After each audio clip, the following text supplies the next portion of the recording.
సురేష్ గారు, జనసేన పార్టీ అంటే గనక కాపు సామాజిక వర్గం అంతా కూడా ఆ పార్టీని అడాప్ట్ చేసుకునింది గత ఎన్నికల్లో అనేసి అది అందరికి తెలియజేసిన సత్యమే. ఈ 10 ఏళ్ల పాటు జనసేన పార్టీతో ట్రావెల్ చేసిన ఏదైతే కాపు సామాజిక వర్గ నాయకులు, యువత వీళ్ళంతా ఉన్నారో, కూటమి ప్రభుత్వం ఏర్పడిన తర్వాత ఈ 2 ఏళ్లలో ఎంతమంది కాపు సామాజిక వర్గం యువత కానివ్వండి, లీడర్లు కానివ్వండి సెటిల్ అయ్యారండి? యాక్చువల్లీ థింగ్ ఏంటంటే ఫస్ట్ కాపు సామాజిక వర్గం మెజారిటీ కాంగ్రెస్ లో ఉండేవారండి. తర్వాత అన్ని పార్టీల నుంచి పిఆర్పీకి వచ్చారు. పిఆర్పీ నుంచి ఏం జరిగిందంటే మళ్ళీ పార్టీ మెర్జ్ అవడం, కొన్ని కాంగ్రెస్ నుంచి వచ్చిన ఫ్యామిలీస్ కాంగ్రెస్ మీద ఫైట్ చేశారు మళ్ళీ ఎలక్షన్ లో. సో మళ్ళీ ఇప్పుడు కాంగ్రెస్ లో కలిసినప్పుడు కొంతమంది వాళ్ళతో టైప్ అవ్వగలుగుతారు, కొంతమంది కాలేరు. అదే టైంలో వైఎస్ఆర్సీపీ పార్టీ వచ్చినప్పుడు మెజారిటీ కాపు వర్గం పిఆర్పీకి పనిచేసిన వాళ్ళు మెజారిటీ మళ్ళీ వైఎస్ఆర్సీపీకి జాయిన్ అయ్యారు. కొంతమంది కాంగ్రెస్ తో ట్రావెల్ అవుతూ ఉన్నారు. అప్పుడు పార్టీ కలిసిపోయిన తర్వాత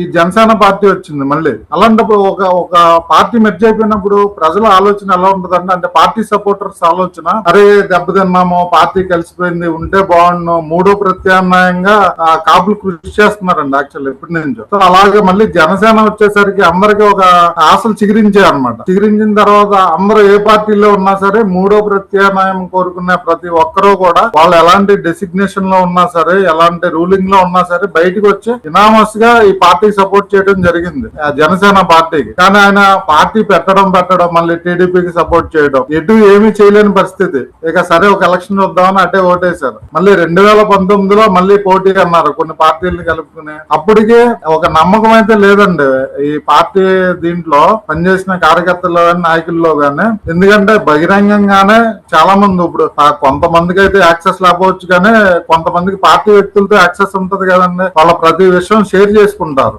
మీడియా ముఖంగా చెప్పలేకపోయినా పర్సనల్ గా సురేష్ మనోడు ఇలా వెళ్తున్నాడు, లేకపోతే ఇంకో వ్యక్తి ఫోన్ చేస్తే మనోడు ఉద్దేశాలు చెప్తారు కదండి. అలాగా కొంతమంది పబ్లిక్ తెలుస్తున్నాయండి అతను టీడీపీ కోసం ఇండిపెండెంట్ గా వెళ్ళి వాళ్ళకి సపోర్ట్ చేయడానికి. అలాంటి టైంలో అందరూ తర్వాత వైసీపీలో ఉన్నారు కాబట్టి అట్టే ఓటేసి గెలిపించారు. ఎందుకంటే మెజార్టీ కాపు ఫ్యామిలీస్ ఎగెనెస్ట్ టీడీపీ వర్క్ చేస్తారు. తర్వాత మళ్ళీ మనోడు వాళ్ళతో కొలాబరేట్ అవ్వడం, ఫస్ట్ 1 year లోనే అనౌన్స్ చేసేయడం, కలిసి వెళ్తాం మేము కమింగ్ ఎలక్షన్ అని. సో కలిసి వెళ్ళడం, ఈసారి లేకపోతే మూడో ప్రత్యామ్నాయం అనేది ఇప్పట్లో కాపులకు ఉండదు. సరే కొలాబరేట్ అయినా సరే ఏదన్నా అధికారం పంచుకుంటాడేమో, సీఎం సీట్ 1 year 2 years తీసుకుంటాడేమో, ఇలాంటి ఆలోచనలతో మీ నమ్మరు వైసీపీ గండవా కప్పుకుని జెండా పట్టుకుని తిరిగిన ఫ్యామిలీస్ కూడా వాళ్ళ ఇళ్లలో వాళ్ళు జనసేన కూటమికి ఓటేస్తారు. అది కారణం ఏంటంటే కేవలం పవన్ కళ్యాణ్ అనే ఒక థర్డ్ పార్టీని మనం నిలుపుకోవాలి,